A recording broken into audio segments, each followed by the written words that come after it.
Muy buenos días para todos y todas. Bienvenidos y bienvenidas, como siempre, a nuestras reuniones académicas de enfermería. Hoy estaremos hablando acerca de la salud de las personas trans en tiempo de pandemia. Y hoy será un diálogo abierto donde traemos una invitada muy especial que nos estará hablando un poco, ampliando cómo ha sido la situación de la salud de las personas trans en este año tan complejo y con unas dinámicas de vida tan particulares. Entonces, sin más preámbulos, presentamos al doctor Orlando Arroyave. Profe, buenos días. Bueno, buenos días, gracias por invitarnos a este encuentro. Pero pues que sea un encuentro que interrogue sobre estos temas que a veces no son de interés ni de formación de los estudiantes universitarios en salud. Pero bueno, esto es un pequeño paso hacia esa meta. Sí, muy buenos días. Mi nombre es Águeda Gallego. Me identifico como una persona transgénero de la ciudad de Medellín. Soy líder de la ciudad de Medellín en todo lo referente a población LGBTI y más que todo el trabajo está enfocado en población trans. Bueno, yo quiero que podamos empezar con algo, digamos, cuando uno está como fuera digamos, de estas comunidades. Entonces aparecen como muchos fantasmas y aparecen otras cosas que aparecen, pues, que a veces impide que uno lea como esos fenómenos. Pero cuáles son como, por ejemplo, las particularidades, podríamos hablar primero de eso, de las personas de la comunidad LGTBI en este momento. O sea, hay unas necesidades particulares, tiene que ver también, pues, de salud. ¿Cuáles serían como esas? Porque hemos leído, pues, que, que, que muchas personas, por ejemplo, personas transgénero que tienen, por ejemplo, la prostitución como un ejercicio profesional, se han encontrado con dificultades, ¿cierto? A ver, como qué particularidades tendríamos en general, pues, ya estoy, digamos, las personas transgénero. Sí, al principio del comienzo de la pandemia empezamos a recibir como muchas denuncias de la población LGBTI en cuanto a que el encierro se había hecho que se produciera en sus hogares, en muchos de ellos expulsión de esos hogares y en otros que sus familias se dieron cuenta de sus orientaciones sexuales, ¿cierto?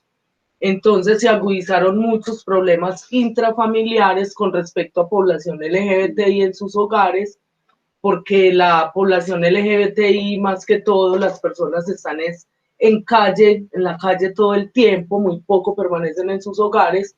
Entonces, pues el encierro permitió que algunas personas de sus entornos familiares se dieran cuenta de sus orientaciones sexuales y de esas relaciones que tenían muy ocultas con personas del mismo género y el mismo sexo, ¿cierto?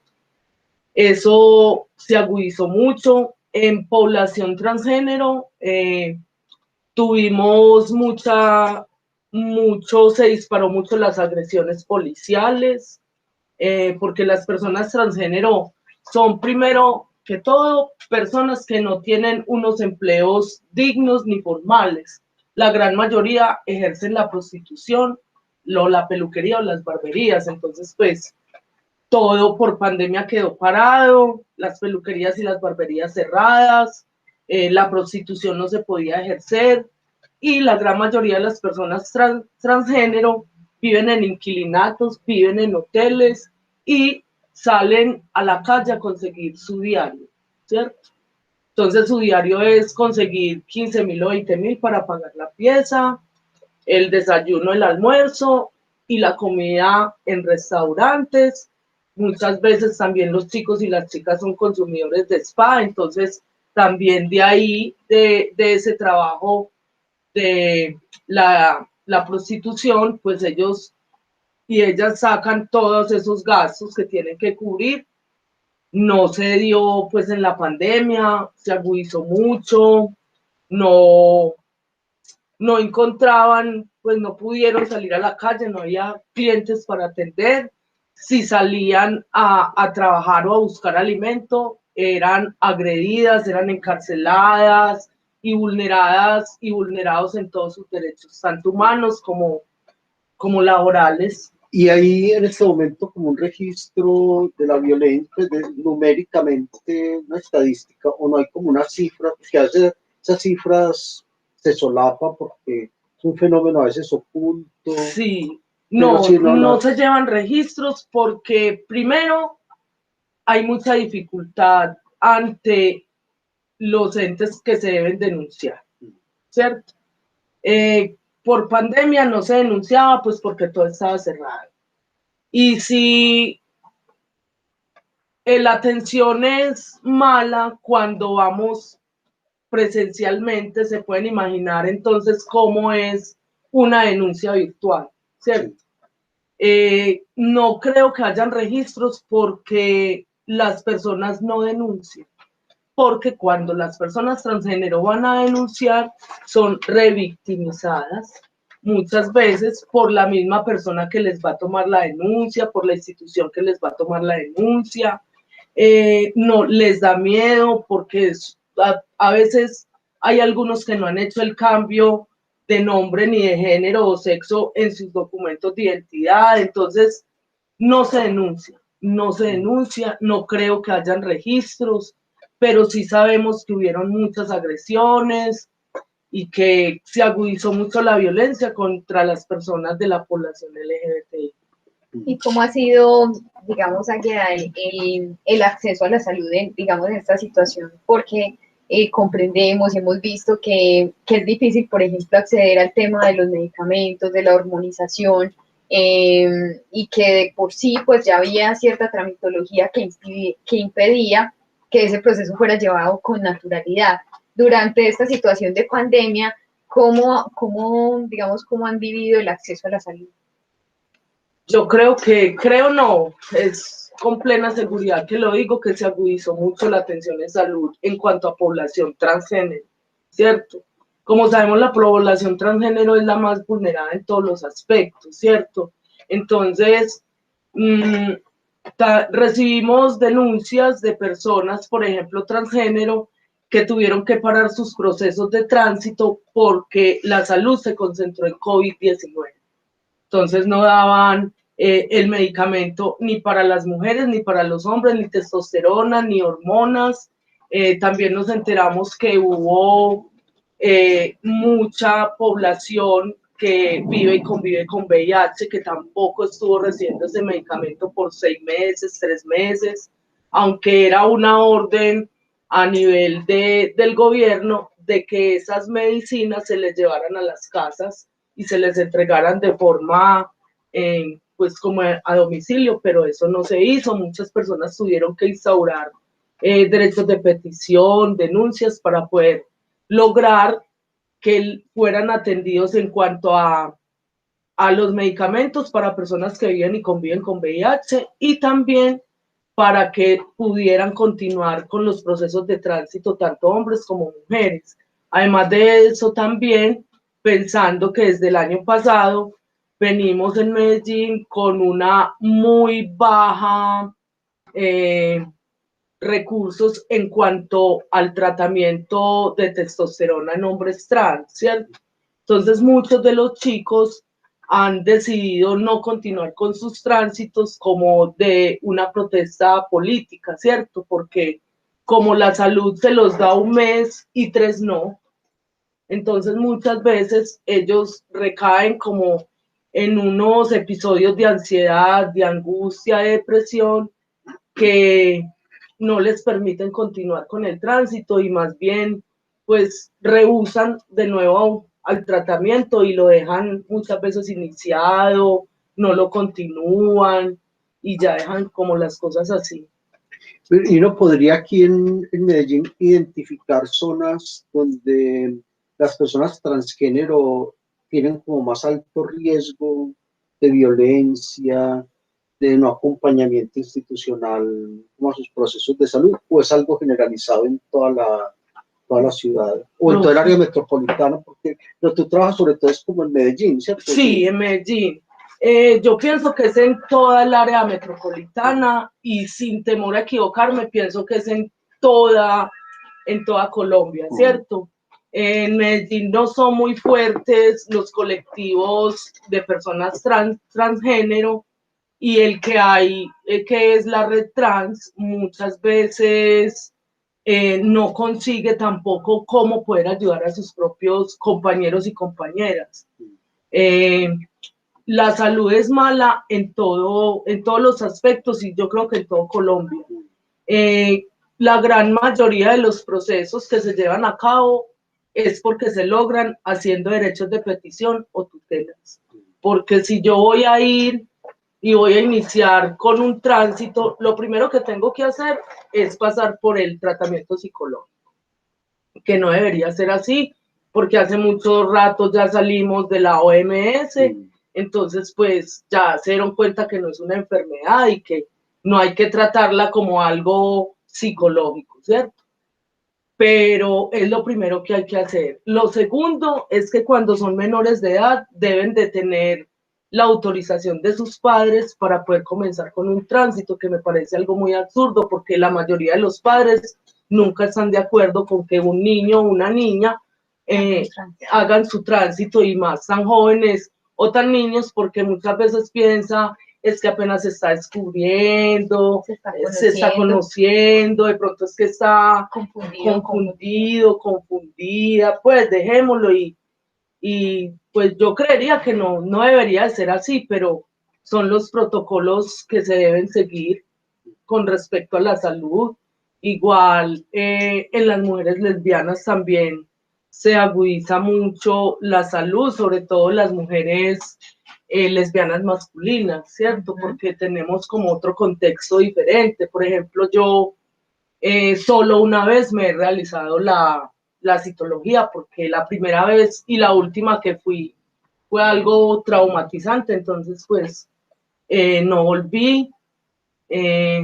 Uno muchas veces reclama sus derechos cuando los conoce, pero cuando no los conocemos, que es la gran mayoría de la población que no conoce los derechos, entonces no los exige y por ende terminan desistiendo de los tratamientos, de los tránsitos y de todo, porque los exponen a dar una cantidad de vueltas.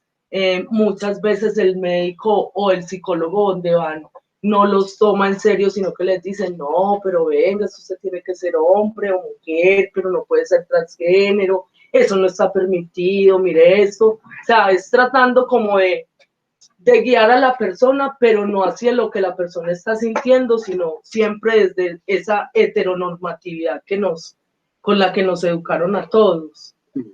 Ahorita mencionaste una palabra que me quedó sonando y es el hecho de traumatizante, ¿cierto? De ese procedimiento que te causó tanto impacto. ¿Qué le dirías tú a los profesionales de la salud, a un profesional de enfermería en este caso, para que esas experiencias, digamos, no sean tan traumáticas y que la población pueda acceder más fácil y que no por temor o por desconocimiento dejen de acudir a los servicios de salud? La recomendación que yo hago, primero que todo, no creo que sean los profesionales en la salud, sino a las universidades o a las instituciones educativas directamente, que nos hablen de diversidad, que aprendamos o que enseñen más bien a conocer esos cuerpos que son tan diferentes, que se salen de la norma de lo masculino, de lo femenino, y que cuando las instituciones educativas empiecen a hablar de esos temas, yo creo que van a avanzar otras cosas más, como la salud, para tener una salud, una atención diferencial que no es igual a una atención preferencial, que es lo que hemos luchado mucho los activistas aquí en Medellín. Siempre hemos hablado de la salud diferencial para población LGBTI, ¿cierto? Que no es lo mismo hacerle la citología a una mujer heterosexual que ha tenido relaciones con hombres y que ha tenido hijos, que a una mujer lesbiana que no ha tenido relaciones con hombres y que no ha tenido hijos. Entonces, es el trauma porque cuando tú llegas, nadie te pregunta tu orientación sexual. Por ende, los enfermeros y el médico siempre creen que somos heterosexuales todos, ¿cierto? Entonces, desde ahí empieza toda la confusión, también porque no saben o muchas veces no están contextualizados de qué somos las personas transgénero, no indagan más allá, ¿cierto? Es como, bueno, vino a hacerse la citología y se le hace igual que a todas las mujeres.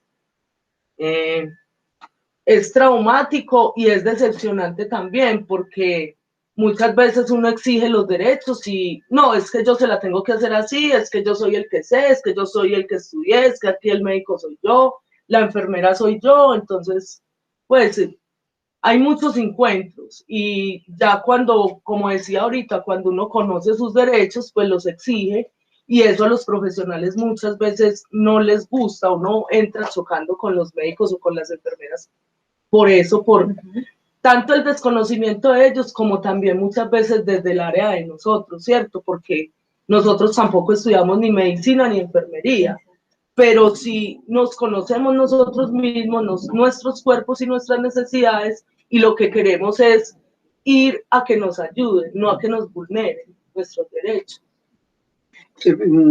Yo creo que debemos haber empezado por algo, pero todavía tenemos tiempo. Todavía hay tiempo. ¿En qué consiste el trabajo tuyo como personas? El trabajo como activista. Activista, que parece muy importante, eso es como lo fundamental para poder entender tu lectura. Bueno, mi trabajo como activista, yo comencé hace ya 10 años en la ciudad de Medellín, donde me di cuenta que habían más personas como yo, con las mismas necesidades que yo, con unos cuerpos y con unas cuerpas raras que se salen de lo heteronormal. Entonces empiezo a mirar que no estoy sola como en el mundo, que puedo dar una lucha y me empiezo a empapar mucho, a leer y a estudiar mucho sobre diversidad sexual, sobre identidades de género, hacer muchos cursos, muchos diplomados, ¿cierto? Para aprender primero a conocerme, porque yo sabía que era, como nosotros lo decimos, que estamos tratando de reivindicar la palabra marica, no se conoce qué es marica, pero muchas veces no pensamos en que por ser maricas tenemos unos derechos totalmente diferentes, ¿cierto? O iguales también a los heterosexuales, pero que por ser maricas no se nos dan. Entonces, mi trabajo más que todo es en la defensa de los derechos humanos. Cuando expulsan a alguien por su condición de género o su orientación sexual de una institución educativa, de una institución de educación superior, cuando son vulnerados en sus hogares por sus mismos padres, cuando son violentados o muchas veces personas de la misma población que han sido agredidos o violados por sus padres, por sus tíos, ¿cierto? Personas que son expulsadas de las instituciones educativas simplemente porque son niños que están iniciando un tránsito, pero en la institución educativa eso no tiene un espacio. Aunque hemos tratado mucho de llegar a las instituciones educativas a mirar esos reglamentos que ellos tienen internos, todo lo de la institución, pero ha sido muy difícil. Inclusive nos hemos dado unas peleas muy grandes en el INEN porque allí teníamos un rector que no permitía que hubieran personas transgénero. Entonces, para no dejar que las chicas transgénero portaran el uniforme de mujer, más bien puso el uniforme de educación física general para todos. Entonces, una forma de invisibilizar las identidades. Exacto, de invisibilizar y de naturalizar esa violencia. Es una violencia que es muy sutil. Sí, es muy sutil y uno, no, pues eso no tiene nada de raro, ve qué tan chévere, ya todos van a ir de educación física, más cómodos. No, es que yo no quiero esa comodidad, yo quiero sentirme mujer, con mi jumper, con mi cabello largo y no me lo permiten. Entonces, también hay mucha deserción escolar de las instituciones educativas. Los profesores no saben, por ejemplo, cuando vamos a instituciones educativas nos dicen, ay, siquiera vinieron. es que yo tengo 2 alumnas que ya son novias. Y no, pues no, es que eso no está permitido, yo no sé nada sobre el tema, yo las veo que ellas se cogen de la mano, que son muy punticas y pues no, lo ven como algo todavía muy, muy raro, muy extraño, muy salido del contexto, ¿cierto? Y muchas agresiones muy sutiles. Sí. Ahora, en un aspecto que tiene que ver como la atención en salud, ¿cuáles has visto como las prácticas más recurrentes de los profesionales de salud con respecto a las personas transgénero? Que ahorita hablabas un poco incluso como que hay incluso como una violencia muy directa en todos los procesos que se hacen en términos de salud. Sí. ¿Cuáles como podrías identificar ahí? Primero, cuando las personas transgénero no han hecho el cambio de nombre y de género en sus documentos, es traumático para ellos ir a las instituciones de salud. ¿Por qué? Porque si yo soy un hombre transgénero que ya tengo barbas, no tengo senos, y voy a un hospital a hacerme X examen, me van a llamar por mi nombre femenino y se va a parar un señor o un joven, ¿cierto? Entonces todo el mundo va a quedar como, si llamaron al que era, si será este el que llamé, pero usted sí es usted.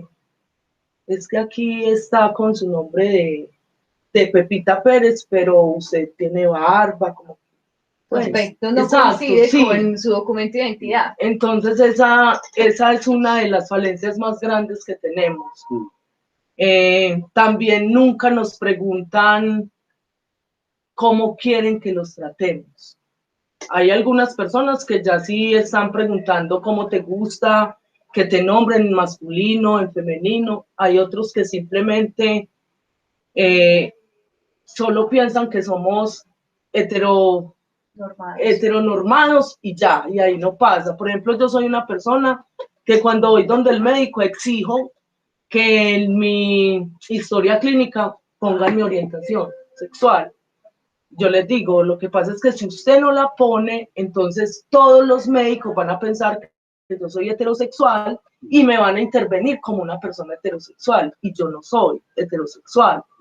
Ahora cuando uno va y empiezan con las preguntas de rutina, ¿es casada? No.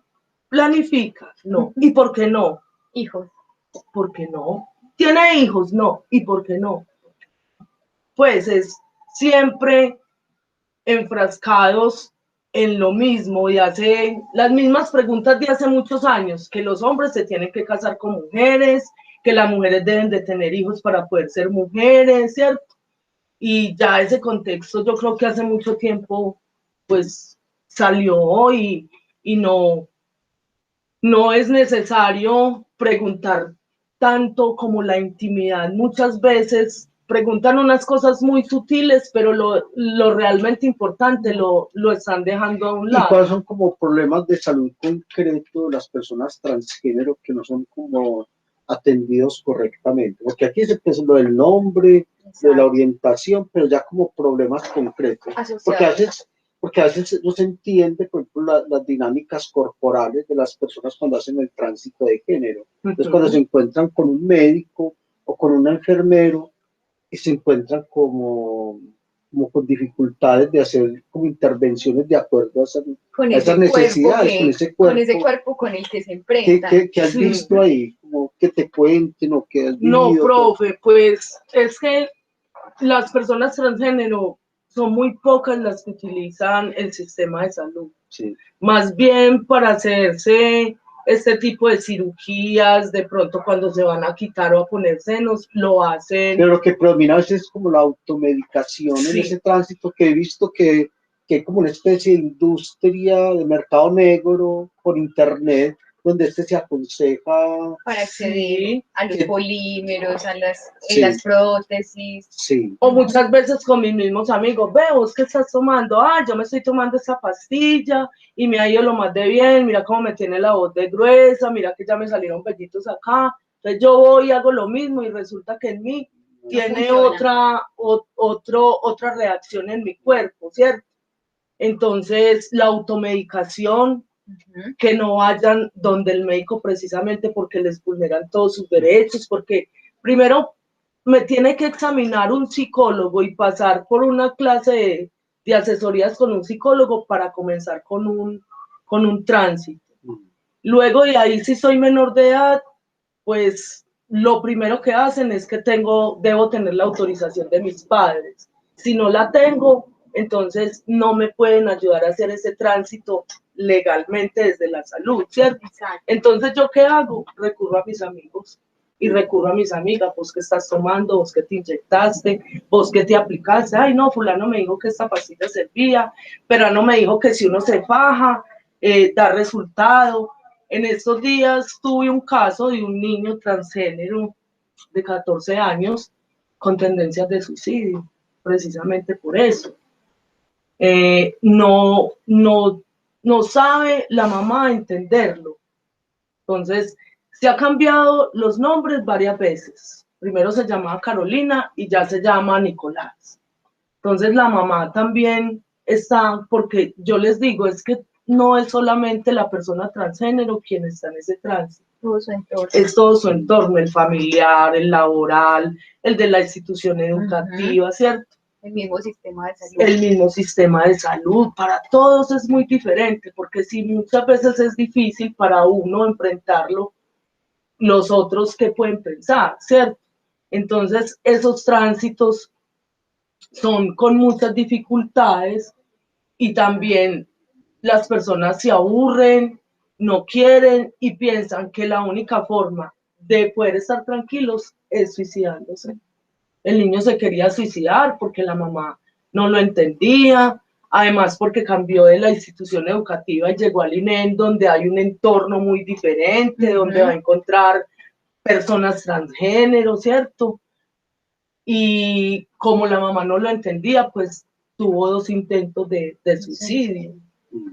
Un niño de 14 años que, pues, que la mamá me decía, pero es que yo fue una niña, y yo sí, yo la entiendo, pero es que usted también tiene que entender a su hijo, que su hijo no quiere ser una niña, quiere ser un niño, pero es que él puede amar a otra mujer y no tiene necesidad de ser transgénero, pero es que usted no se lo puede limitar, es que uno no se convierte en transgénero de la noche a la mañana para poder amar a otro, uno simplemente lo siente. Y que también a veces es un prejuicio como muy frecuente, como en las personas, pues no solamente los médicos, los padres y demás, sino en todos en general, incluso la gente pues profesional, y es aquella idea de que como si la transformación de género implicara una elección sexual, digamos, por ejemplo, en el campo de la homosexualidad, ¿cierto? Exacto. Cuando las personas transgénero, hay bisexuales, hay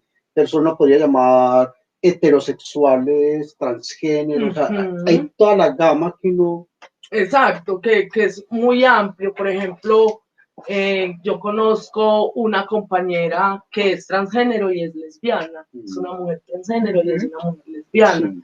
Pero casi siempre confundimos nuestra orientación sexual con nuestra identidad de género y con nuestra expresión de género, que son 3 cosas totalmente diferentes y distintas, ¿cierto? Antes no escuchábamos estas 3 palabras porque siempre nos han enseñado que no hay sino 2 formas de ser, o hombre o mujer. ¿Ser heterosexual? O heterosexual. O heterosexual, porque lo homosexual es lo negativo. Porque lo homosexual es lo contrario y está, lo digamos, negativo, sí. exacto, tiene otra connotación totalmente diferente. Sí, entonces es muy complejo y ahí es cuando también llegamos a todas ese mismo círculo donde nos están agrediendo, donde nos vulneran permanentemente los derechos. Y uno ve que pues hay como una abundancia de normatividades, o sea, porque todo el país se piensa en función de los derechos humanos, por ejemplo, pero es un asunto como formal porque nunca se lleva como a la práctica. Entonces, no hay que respetar la identidad, la diversidad sexual, pero en la práctica, todas las personas que quieren expresar una identidad u una orientación distinta se encuentra con limitaciones jurídicas, profesionales. Entonces hace que sea como letra muerta ese discurso de los derechos humanos a la población LGTBI. Exacto, es como la política pública LGBTI de Medellín, ¿cierto? Que sabemos que está desde el 2011, pero avanza a pasos de tortuga. Ese es el momento que, por ejemplo, desde la política pública no hemos podido hacer una ruta o más bien sacar unas becas para personas transgénero en educación superior. No, para nosotros solo hay técnicas y tecnologías, no más. Entonces es lo que yo le alego muchas veces y discuto, y es ¿por qué nos quieren enfrascar en técnicas y tecnologías si nosotros tenemos la misma capacidad que una persona heterosexual para ir a una universidad y estudiar 5 años, la carrera que quiera? Ustedes no nos pueden limitar con eso. Entonces, no hemos logrado, por ejemplo, en el plan estratégico, no logramos que se hicieran becas en educación superior para población transgénero o población LGBTI, como lo tienen los afro, los indígenas, ¿cierto? Sino que, no, es que de todas formas ustedes vienen y el estudio no se les niega, no, pero queremos un enfoque diferente para nosotros, porque nosotros existimos también. Ahora, nos dan un estudio y nos dejan en la institución educativa, pero nunca hacen un seguimiento. Esta persona está siendo vulnerada en sus derechos en la institución educativa, por sus profesores, por sus compañeros, ¿cierto? Sino que no, ya leímos estudio y ya, pues que se entienda como pueda. Entonces también es muy mal que hagan esto, porque pues las personas transgénero tenemos las mismas capacidades que los demás. Podemos estudiar, ser profesionales, doctores, politólogos, abogados, ¿cierto? Y lo que decías ahora, profe, de que todo se queda en el papel, sí, se queda en el papel. Nosotros sabemos que tenemos muchos derechos, pero si no vamos e interponemos un derecho de petición o una tutela, ese derecho no se nos cumple.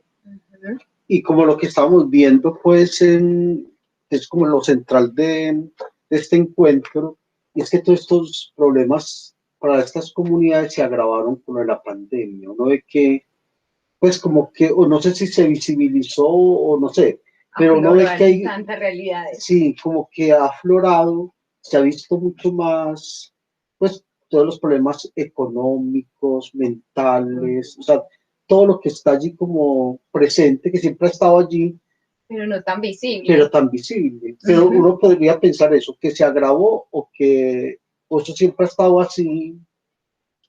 Yo creo que siempre ha estado así, pero invisibilizado, y ahora salió a flor de piel, ¿cierto? Siempre ha estado ahí la vulneración de derechos a personas LGBTI, sobre todo población transgénero, siempre ha estado ahí la vulneración. Que se haya agudizado más, muchísimo, en este tiempo de pandemia, sí, muchas expulsiones. Hubo un incidente en el metro con una persona transgénero, sí, ¿cierto? Que inclusive la persona ganó la tutela, ganó la demanda, pero lo que decimos se queda en el papel. El metro y la policía tenían que hacer unas cosas diferentes en sus redes, en sus páginas sociales, y no cumplieron. Entonces, ¿dónde está el Estado para hacer que esa parte también del Estado cumpla como tiene que cumplir? Porque es que si nosotros interponemos una tutela o un derecho de petición, ¿por qué se nos cumple a medias? Y a otros sí se les cumple completamente. Exacto, ¿cierto? Entonces, hay indignación todavía porque la policía y el metro de Medellín no hizo lo que debían hacer, y hay personas que están volviendo a instaurar otra demanda para que eso lo hagan como lo tienen que hacer. Inclusive, hace 8 días que hubo el encuentro por las personas trans, que fue por ahí, por el parque de Moni Velarde, estuvo allí la chica hablando, y es una chica que canta rap, ¿cierto? súper tesa, pero pues ella decía, no, es que yo no estaba ni drogada, ni borracha, ni nada. Simplemente iba para una cita médica y ellos me agredieron. Otra cosa que también he podido identificar en las personas transgénero es que no cargan con sus documentos, porque mi documento no habla de lo que soy en este momento, entonces prefiero no andar con él. He atendido chicos que no andan con su documento precisamente por eso, entonces yo les digo, usted debe de andar con el documento, así ahora no se identifique como un niño y antes eras una niña, porque si no andas con tu documento, eso le da la potestad toda a la policía para que te vulnere todos tus derechos. Te encierran en un calabozo, te vulneran todos tus derechos, y que nadie sabe qué es un NN. No sabemos cómo lo vamos a buscar, dónde ir a indagar a buscar a ese niño, esa niña, esa joven, porque no, es que yo no cargo con eso, porque lo muestro y usted qué hace vestida así, ¿cierto? Inclusive yo hace muchos años tuve como una detención de un policía por eso, porque mi forma de vestir no identificaba con lo que decía mi cédula. Entonces él me retuvo casi una hora, recuerdo que iba a estudiar. Yo le decía, pero usted, ¿por qué me tiene aquí? Es que usted, ¿por qué se viste así? Yo le decía, ¿y en dónde dice cómo me debo de vestir? Porque si usted me trae una ley, un decreto o que esté en la Constitución política, pues hay que darle cumplimiento, pero no dice que la mujer se tiene que vestir femenina. Pues uno se viste como uno quiera, pero entonces me la voy a llevar y pues, lléveme para el calabozo. Si usted me va a llevar para el calabozo, cuando llega ya se van a reír de usted porque le van a preguntar por qué la trajo. Ah, porque está vestida como un hombre. Es que eso es un delito. Eso era un delito en los 70 y en los 80, pero que yo sepa, en estos momentos ya no es un delito. Y me tuvo retenida casi una hora y media y el documento también, hasta que no le dio la gana, tenga su documento y váyase de aquí que no la quiero volver a ver. Entonces son agresiones que... Ahorita que mencionabas esas agresiones y que el profe decía también de los derechos humanos, ¿cierto? En los entornos clínicos, a mí hay algo que personalmente me ha llamado la atención y es cómo, digamos, cómo hacer esa atención diferencial dentro de una institución de salud. Por ejemplo, hay servicios de hospitalización pediátricos, neonatales, servicios de internación de mujeres y servicios de internación de hombres. Pero en mi práctica clínica me cuestionaba mucho cómo internar, o sea, o cómo es el proceso de hospitalización de una persona trans. O sea, como profesional muchas veces en ejercicio me he preguntado eso, porque uno ve que de entrada está como todo separado, ¿cierto? Por lo que les mencionaba anteriormente. No sé si has tenido la experiencia de pronto de estar hospitalizada o alguien cercano, cómo es esa vivencia, porque digamos uno lo vive desde la atención, pero el que está ahí, ese cuerpo diverso, ¿cómo experimenta eso? Desde un servicio como heteronormado, como desde ese dualismo. Es igual que en los centros penitenciarios, que no hay sino hombres o mujeres, ahí no encontramos un patio de personas transgénero. O se es hombre o se es mujer, pero transgénero no. Eso no es bien visto, no tiene ningún privilegio, no tiene ningún reconocimiento como adicional, no tiene ninguna diferenciación, por llamarla de alguna forma. Entonces, uno lo que hace es ceñirse a lo que el otro le dice.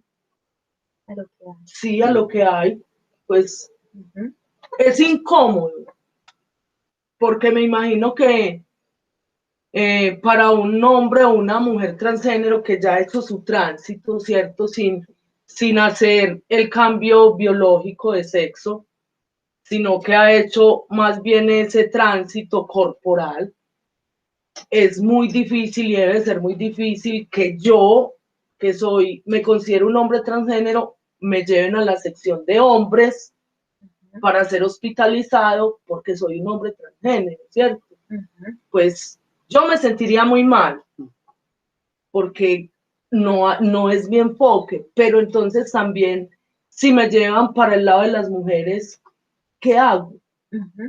también ellas se pueden sentir inquietas conmigo, pues ¿qué está haciendo aquí? Porque como un hombre acá, güey, ¿esto qué es? ¿Es un hombre o una mujer? Porque nunca piensan, ¿es una persona transgénero? No, ¿es un hombre o es una mujer? Sí.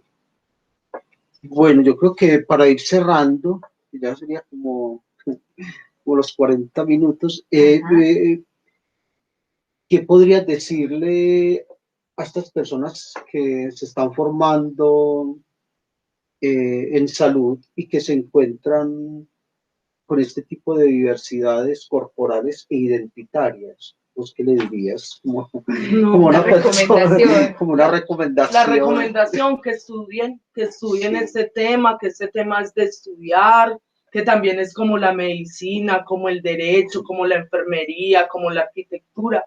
Es un tema de estudiar, no es un tema de que vamos un curso de fin de semana. Sí, de que soy empírico en diversidad sexual, identidades de género y me imagino muchas cosas, ¿no? También hay que estudiar el tema para saber cómo nos van a tratar, cómo nos van a intervenir las cuerpas, cómo se van a referir a nosotros, ¿cierto? Y que entiendan un poco que no todas las personas tenemos las mismas orientaciones sexuales a las que nos han acostumbrado desde siempre. Y también identitarias. Identitarias, exacto. Y que ahora ya creo que el tema LGBTI viene como saliendo. Ahora hay cosas de las cuales ya debemos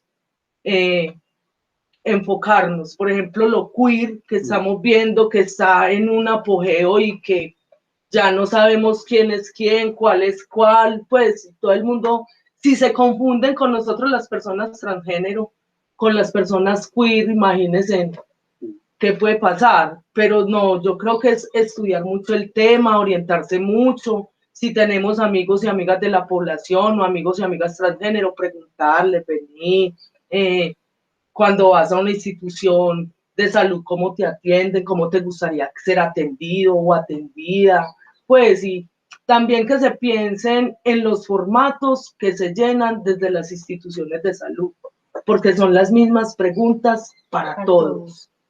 Bueno, no para todos, sino como para el formato heteronormativo clásico. Y exacto, profe, ahí están mencionando un asunto muy importante y es que la historia clínica no es incluyente. Porque cuando uno hace la anamnesis y está en el diligenciamiento de la historia clínica, encontrás solamente 2 casillas, sí. H y M, y no te da otra opción. Y eso que ya ahora en muchos formatos institucionales se dice que aparece y otros. Ya aparece, pues ya, creo que, pero todavía en salud no ha llegado ese cambio. En salud no, inclusive, pues yo estuve trabajando 3 meses en el proyecto de VIH y ahí lo tiene, porque es más que todo dirigido a población LGBTI, ¿cierto? Sí. Pero no lo tendría si no estuviera dirigido a personas LGBTI. Pero es muy complicado, el sistema de salud es muy complicado. Sí. Muy teso, sobre todo cuando son cosas internas, pues cuando es una gripa o algo, no, pero por ejemplo cuando son infecciones de transmisión sexual, cirugías, problemas hormonales, problemas de sangrado como los que tuve yo, que también tuve que dar una gran pelea para poder que me hicieran la intervención quirúrgica, para poderme retirar todo, dar todas mis explicaciones, decir que yo era lesbiana, que yo tenía relaciones era con mujeres, que no quería tener hijos, o sea, contar todo para poder que me dieran la autorización, más así la profesional me decía, pero piense lo que usted más adelante, que quiera tener un hijo. No, yo estoy muy segura de lo que soy, doctora, es más, si usted no me da la autorización para que me hagan la cirugía, yo salgo de aquí y le voy a ir a poner un derecho de petición o una tutela, porque llevo más de 1 año detrás de eso. No puede ser que ustedes como médico tengan más poder sobre el cuerpo del paciente que nosotros mismos, que somos los dueños de nuestro cuerpo. Entonces son batallas y peleas que le toca a uno dar, que di esta pelea, también di la pelea de la reducción de mamas, que tampoco fue fácil, porque ellos creen que no, que es un problema más de estética, que de salud. Lo mío era un problema de salud y no estética, porque tengo un problema de columna. Entonces tuve casi 2 años dando la pelea también, amenazando, yendo al CISBEN, después trabajaba, entonces hacía todo por la EPS me lo negaban, entonces volvía otra vez al CISBEN hasta que lo logré sacar, pero son... que no tendría que ser así. No tendría que ser así, pues simplemente yo vengo a que me hagan una citología, no me lo haga con ese espéculo que es muy grande, hágamelo con un topito o con... ¿Cierto? Ajá. No, es que así no es que usted no sabe más que yo. No, pues es mi cuerpo. Es mi cuerpo. Exacto. Sí. Bueno, yo pienso que eso era como la idea de tener una persona pues muy especial y además que tiene un conocimiento profundo de las dinámicas de las personas, no solo transgénero, sino de la comunidad LGTBI en la ciudad, y pienso que haberla escuchado nos llena como de deseo de seguir profundizando y acompañando estos procesos. Entonces, Águeda, gracias pues por la invitación. No sé, la profesora Sandra, para despedirnos. Muchas gracias, profe. Muchas gracias, Águeda, por tu tiempo, por acompañarnos el día de hoy. Esperamos que este conversatorio haya generado en ustedes, como ha generado en nosotros, inquietudes que nos lleven, digamos, a mejorar nuestra práctica, a reflexionar sobre lo que hacemos, a brindar un cuidado diferencial, y ojalá que este espacio que nos regala hoy la Facultad de Enfermería sea el primero de muchos para poder generar como inclusión dentro de los cuidados, como que nos cuestionemos un poco más que existen cuerpos diferentes, identidades distintas, una diversidad, y que eso lo debemos entender como profesionales de la salud y mucho más como cuidadores y cuidadoras, y que para eso nos estamos formando, que recibimos mucho conocimiento técnico, pero que hace falta acercarnos a las humanidades, acercarnos al otro, a la otra, acompañar esos tránsitos que no es fácil acceder a un sistema de salud, y mucho menos para personas que tienen más trabas de las que ya encontramos en el sistema, ¿cierto, sí, profe? Sí, sí, muchísimas gracias a la facultad por abrir este conversatorio, es muy importante. Espero pues que hayan aprendido mucho o que hayan quedado con muchas dudas para que se puedan generar. Mira, se sensibilicen a estos temas. Exacto. Sí, muchísimas gracias por la invitación, Sandra, profesor Orlando. En lo que necesiten. No, gracias. Muchas gracias. Bueno, hasta luego. Una próxima Gracias. oportunidad. Nos veremos de nuevo y muchas gracias por el espacio. Gracias.